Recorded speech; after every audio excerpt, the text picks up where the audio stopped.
What I'm most interested in is you not looking at everything that you've accomplished as a failure, but just as a starting point and a launching point for what's next. And can you extract lessons that are valuable that will help you grow into this next chapter?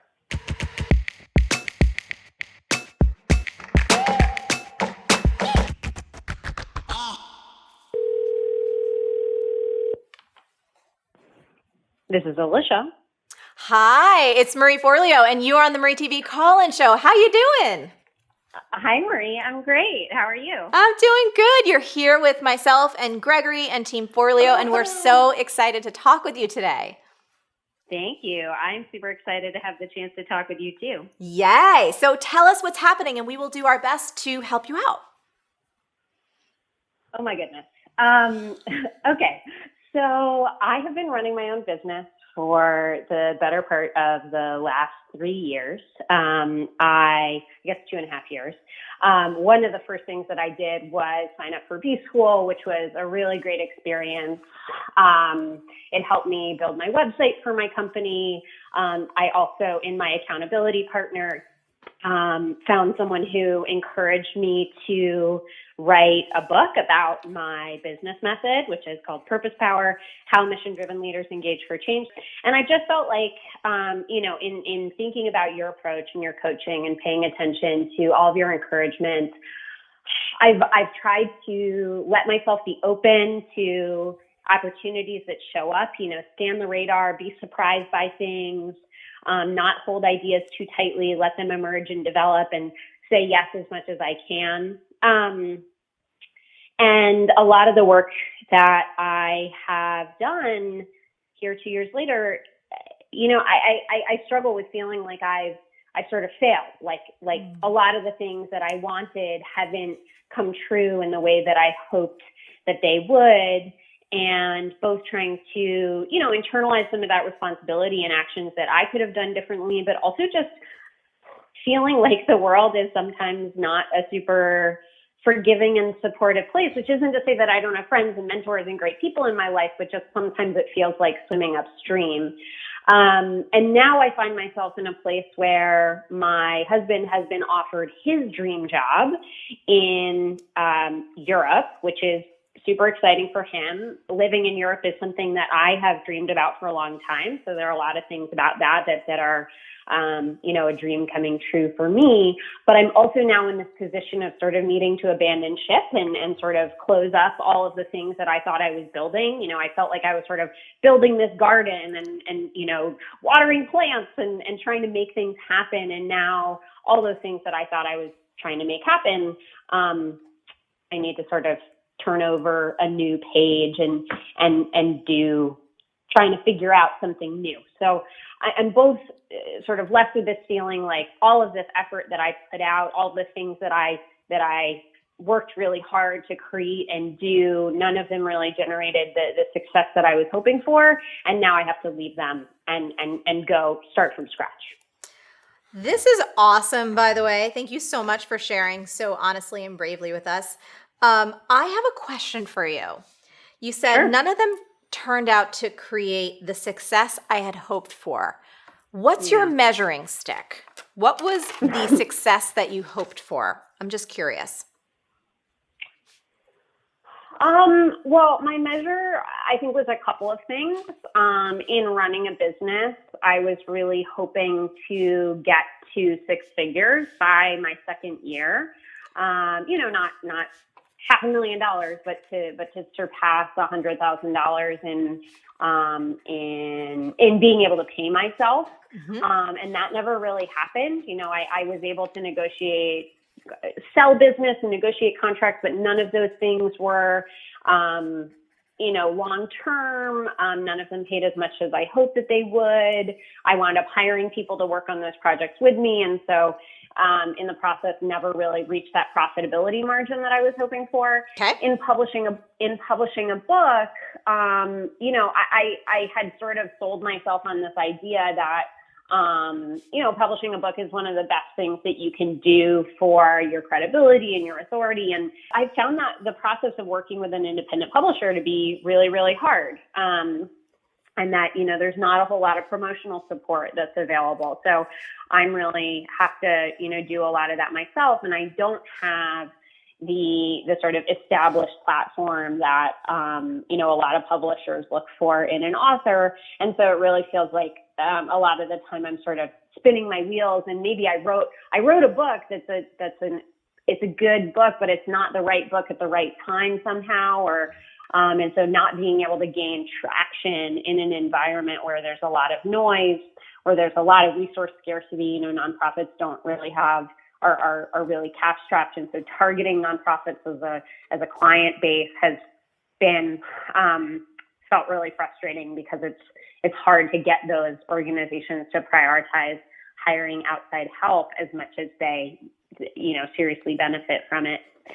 That's really clear. So that's what I would say. Yeah, I'm going to jump in right there. Thank you, by the way, for being so precise. So a couple things. One thing that I highlighted, which is common for all of us to experience these type of inner conflicts, but one that really jumped out to me was the primary and first thing that you mentioned was around financial success. And then you shared that you're focusing on nonprofits. And so we just know this, right? It's kind of a fact that if you are going into that particular sector, it is going to be more challenging to earn the type of money that I think you wanted to earn. So sometimes having those kind of inner conflicts between those two goals. For example, I don't think that if you, and I'm not saying that you do, but if you wanted to earn like a gajillion dollars, you wouldn't be like, you know what I'm going to do? I'm going to start a nonprofit. There's just an intrinsic conflict point between those two ideas that it's clear based on what you're telling us that you found to be frustrating. So I think one of the most powerful things that you'll be able to do in this next chapter of your life is actually start to decide the metrics that actually matter to you. What is the most important thing for you to do or to experience, or who do you need to be in order to feel successful? And if operating in the nexus of politics and social justice and nonprofit is really where your heart lies, I think a little bit of a reality check may be important. Not to say that you can't earn six figures or multiple six figures in those categories, but I do think it's understandable that that may take a little bit more time. It's almost like this, my love. You're in the middle of a movie. It's like if you were watching a movie and you went to the theater and you sat down and you're eating your popcorn, and let's say the movie was 2 hours long. And about 45 minutes in, all hell breaks loose, right? There's a ton of conflict and things are really disappointing and the main characters seem to be hitting a wall. If you walked out of the movie at that point, you might be like, well, those characters were failures. They never reached their goals. They were starting to do some things, but they had this conflict point, and then I left the theater because you know what? It just all didn't work out. So for you, in many ways, to hear that you've been at this for a few years, by the way, I commend you for that. But in my experience over a few decades, it takes much more than a few years for any business to get really successful. So that's one thing I want to share. But more importantly, I think it's crucial as you enter this next phase, this next chapter of your adventure, to really get clear on what is most important to you. What are those metrics that matter? If financial freedom, if the kind of profitability of a business is the most important thing that lights you up. And by the way, there's no shame in that. I don't want anyone listening or you to feel guilty about like, I want to make a lot of money. It was actually a goal that I had for myself. I didn't want to make it at the expense of people. I never would or did do anything that violated my own morals or values or did anything out of integrity. It was always about doing good and making great money, right? But I think that you need to get clear on your priorities and clear on your metrics for success so that you have a measuring stick by which you can evaluate your own goals and your progress and what you're working on so that you feel good about them. And if money is one of your top things, I would encourage you to relook at whether or not being active in the non-profit sector or wanting to go in on like grassroots political campaigns is actually the place that you want to devote your time and energy. Yeah, I definitely appreciate the question around, getting clear on the metrics that are important to me. I will say I didn't pursue this thinking that I would make a lot of money. Yep. I haven't been able to make enough money for it to be sustainable. Yep. So It's not, and I've been fortunate to have a partner who's been able to support me. So I don't have to, take or sell business just to make rent month to month. Yep. But it's really been like that, not like I have dreams of, making tons of money, but that the viability of just like the basic viability of it isn't there. Yeah. And so this might be good news though. You're like, okay, I went down this path, and rather than taking it as something that you actually failed, there's a bunch of things that you did and accomplished, and now you can build off of them. Like you wrote a book. That's amazing. Okay.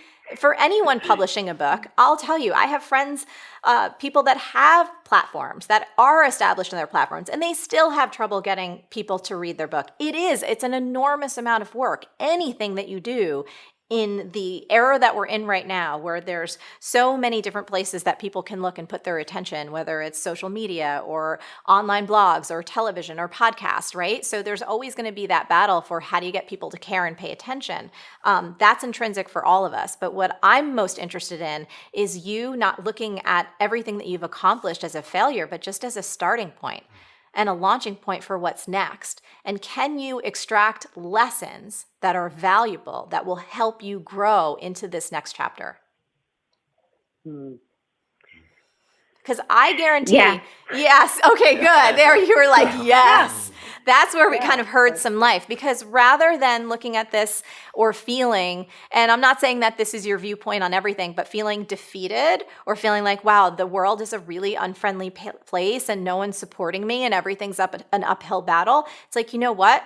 The world is really challenging. And in order for me to create a business and life I love, I'm going to have to get in there and be willing to be challenged. And I'm going to have to grow as a human and keep seeing things from this perspective of like, wow, this is really difficult. And you know what? That means I need to get stronger. This is really challenging. That means I need to up my skill set. Wow, what do I want to pay attention to? What is important to me? Understanding this landscape, I only have 24 hours in a day. What is the most important thing for me to achieve? Is it a certain amount of money in the bank account, or is it something else? And you're the only one that can answer those questions. And I think part of what's challenging about our world right now is that not enough of us are taking the time to define those metrics that matter. And therefore, we're just like a ping pong ball being bounced around. And we don't have any kind of chart for our own course, something for us to set sail on so that we know that we're on track for us. Not success defined by society, success defined by who we are and who we want to be. Yeah, I think I started a business for the wrong reasons in some ways, and just in a weird way, watching Avengers Endgame recently, where Thor at the end is like, I'm not going to be who I'm supposed to be, who people think I'm supposed to be. I'm going to be who I am. In a weird way, that really resonated with me, because I think I allowed myself to believe that I needed the authority that came with running a particular business in a particular way in order to do the things that I dream about. Yes. And that I can maybe let myself off the hook from that to say instead, how can I qualify myself, not qualify in terms of credentials, but qualify in terms of, being suspicious of my own qualifications less, and think more about just getting directly to the heart of what I want to do and the change that I want to create in the world. Start there. The change you want to create in the world, that's the most powerful position to build your dreams off of, and to decide what kind of work that you want to do and where is going to be the best place for you to devote your time, your energy, and your talents. Right? Yes. Good. I often, when I describe those dreams to people, they're like, wow, that's huge and ambitious and probably won't be achieved in your lifetime. So I feel like part of my challenge is also like finding what is the slice of the dream that you tackle first in order to build towards the bigger dream. Well, I think most of our dreams won't be accomplished in this lifetime. That means that we're playing a really big game, and that's awesome. My bet for you is to go back to where we started, is to decide what are those metrics that really matter to you, right? How do you define success for yourself? And then don't overthink this. Just get in and start doing the work. I love that you've identified that you started a business for the wrong reasons. That's awesome. If I were you, I'd also take some time to journal about what have these past couple years taught me? What are the lessons that I can extract for myself so that as I move forward, I am not making the same mistakes again and again, but can actually use these experiences to fuel my growth. Yeah. Cool? Yeah, great. Awesome. Thank you. Well, we're excited for you. And I'm actually really excited. I just want to highlight again, too. You're like, well, my husband got this dream job in Europe, but I actually really wanted to live in Europe, too. It's like, girl, you need to start focusing on what's working rather than putting so much attention and energy on what doesn't. Preach. Yes. Thank you for calling in today, and keep us posted, especially after your move. We'll be here to cheer you on. Thanks, Maria. I appreciate you. Awesome. Talk soon. Bye. Bye-bye.